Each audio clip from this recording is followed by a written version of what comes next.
अरे ये घोषणा करने तो होगा क्या, कैसे बनेंगे जिले बताओ मुझे, तो एक दिन जो बचा है, लेकिन घोषणा करके वोट कैसे बटोगे? पक्का ही करूंगा, आपको पूछ के करूंगा, रुको टिकट आपको तय करानी, ऐसे नहीं कि तय अगर वो थाने तहसील में जाए तो थानेदार तहसीलदार बोले बाबा बैठो चाय पियोगे, कोल्ड ड्रिंक मंगाऊंगा आपके लिए, ये व्यवस्था राजस्थान के अंदर मैं चाहता हूँ। मैं ये व्यवस्था चाहता हूँ कि रात को 12 बजे में हमारी बहन बेटियां अगर सड़क पर निकले तो ऐसा महसूस करे वो घर के आंगन के अंदर घूम रही हो। पुलिस से आम आदमी नहीं डरे, गुंडे बदमाश पुलिस से डरे और आम आदमी पुलिस को अपना दोस्त समझे, ऐसी व्यवस्था हनुमान बेनीवाल राजस्थान के अंदर चाहता है। भाइयों किस बात का टोल दे रहे हो आप बताओ? डीजल पेट्रोल 100 रुपए। जब गाड़ी का रजिस्ट्रेशन कराएंगे डीटी ऑफिस के अंदर तो शायद बोलेरो का कितना लगता है, 1,00,000 1,50,000 लग जाता है। हाँ 1.5 लाख, स्कॉर्पियो का ज्यादा लगता होगा, फॉर्च्यूनर का और ज्यादा लगता होगा। और फिर भी टोल बीनवाल से कोई ट्रक लेके चलेगा और चारों महानगरों में घूम के जब वापस बीनवाल आएगा तो 30,000 का टोल देना पड़ेगा। कितना? 30,000 का टोल। वो किसके लिए ले रहे हो, किससे ले रहे हो भाई? जनता का टैक्स। सड़कें बना नहीं रहे हो। सातों में मैंने सड़क देखी, 3 महीने पहले बनी नहीं और पूरी टूट गई सड़क सारी सारी। सारा भ्रष्टाचार चारों तरफ। अशोक गहलोत कह रहे हैं कि मेरी सरकार वसुंधरा ने बचाई। इससे बड़ा मिला जुली का क्या खेल होगा राजस्थान का? बताओ मुझे, ये मिला जुली का खेल है। आजकल लोगों को क्या हो गया कि खुद अपने गिरबान में झांक के नहीं देखते, हर कोई मुझे चुनौती दे देता है।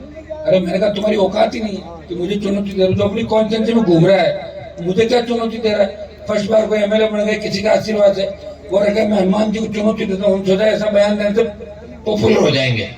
मुझे चुनौती मत दो, अपने इलाके को संभालो। तो इलाके में 3rd नंबर रह गए ना तो 15 बीमारी एक साथ हो जाएगी, टेबलेट खानी पड़ेगी। समझ क्या? मैं तो चुनौती लोगों को दे रहा हूँ। मैं तो वसुंधरा को चुनौती दी, 7 समंदर पार फेंक दिया। मोदी को चुनौती दी, आ गया छोड़ के, किसानों को जरूरत पड़ी।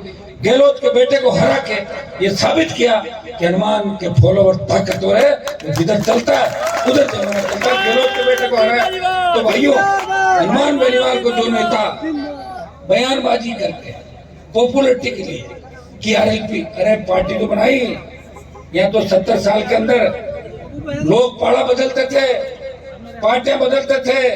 कांग्रेस से टिकट नहीं मिली, भाजपा का दुपट्टा पहन लिया, भाजपा ने टिकट नहीं दी, कांग्रेस ज्वाइन कर ली। एक व्यक्ति ने आपको पार्टी दी है, चिन्ह भी दिया है और पार्टी के अंदर वैकेंसी भी, पार्टी के अंदर वैकेंसी भी है। अगर कांग्रेस बीजेपी किसी अच्छे नेता को टिकट नहीं देती है तो मैं थोड़ी बहुत जगह रखूंगा उनके लिए, आप चिंता मत करो। सारे नहीं लूंगा, मैं भर्ती नहीं करूंगा, लेकिन कुछ जगह रखूंगा कि मजबूत लोगों को इस वजह से नहीं रोका जाए कि काश कोई तीसरी पार्टी होती तो मैं लड़ लेता। क्योंकि मैं निर्दलीय लड़ा था 2003 के अंदर, थोड़े से वोटों से हार गया था, कांग्रेस को 3rd नंबर धकेला था भाइयों, 2003 की बात बता रहा हूँ। और वसुंधरा से मेरी लड़ाई इतनी हुई कि जो वसुंधरा जब निकलती थी, मैंने उसकी यात्रा देखी थी 3 के अंदर, किस तरह लोग भागते थे उसके पीछे। और ये वही वसुंधरा है जो फोन करके सरपंचों को कहती है कि प्लीज कोई प्रोग्राम हो तो मुझे भी सवा मणि बुला लो। ये मैंने की उसकी स्थिति वसुंधरा की। ये वसुंधरा का जो क्रेज खत्म हुआ, सेल्फी लेने के लिए लोग दौड़ते थे, कहाँ गई वसुंधरा पता ही नहीं चला। ये कोई बीजेपी के नेताओं ने खत्म नहीं किया उसका क्रेज। हनुमान के संघर्ष का परिणाम है। लड़ाई लड़ी देश की सबसे बड़ी पंचायत के अंदर। जब मैं गया मुझे पता था 2-3 दिन तो मैंने ये देखा यार यहाँ तो सारे ही देश के बड़े नेता आ गए, पता नहीं मुझे कोई जानेगा कि नहीं जानेगा। लेकिन जब मैंने लड़ाई की शुरुआत की, लड़ाई लड़ी, किसान आंदोलन में सत्ता छोड़ के 70 दिन सड़क पे बैठा और अग्निपथ के मामले में सेना के सम्मान में मामला उठाया, 2 लाख जवानों की जोधपुर में रैली करी। हर वो मामला उठाया देश का, जवान का, किसान का, शेड्यूल कास्ट का, ओबीसी का, शेड्यूल ट्राइब का, अल्पसंख्यक का, दलित का। ऐसा कोई मुद्दा नहीं जिसमें हनुमान बेनीवाल ने बहस नहीं की। और वही देश उसे जानने लग गया। देश में चर्चा चली, दिल्ली में चर्चा चली। इस बार राजस्थान में राह आसान नहीं है। इस बार तीसरा मोर्चा मजबूती से ताल ठोक रहा है। राष्ट्रीय लोकतांत्रिक पार्टी जो किसान के बेटों, किसानों का आशीर्वाद से बनी पार्टी है, इस बार कांग्रेस और बीजेपी की हालत खस्ता कर देगी राजस्थान के अंदर। राजस्थान रसातल के अंदर चला गया। ये जालोर, सांचौर वो इलाके हैं, ये मारवाड़ वो इलाका है जहाँ की संस्कृति की एक अनूठी मिसाल इस देश के अंदर कायम की जाती थी। भाइयों, आज भी हमारे मारवाड़ियों ने चाहे गुजरात, महाराष्ट्र या साउथ नॉर्थ ईस्ट के अंदर देखें, अपने दमखम पे अपनी मेहनत से लोगों को भी रोजगार दिया, देश की आर्थिक व्यवस्था को आगे बढ़ाने का प्रयास किया, कोशिश की।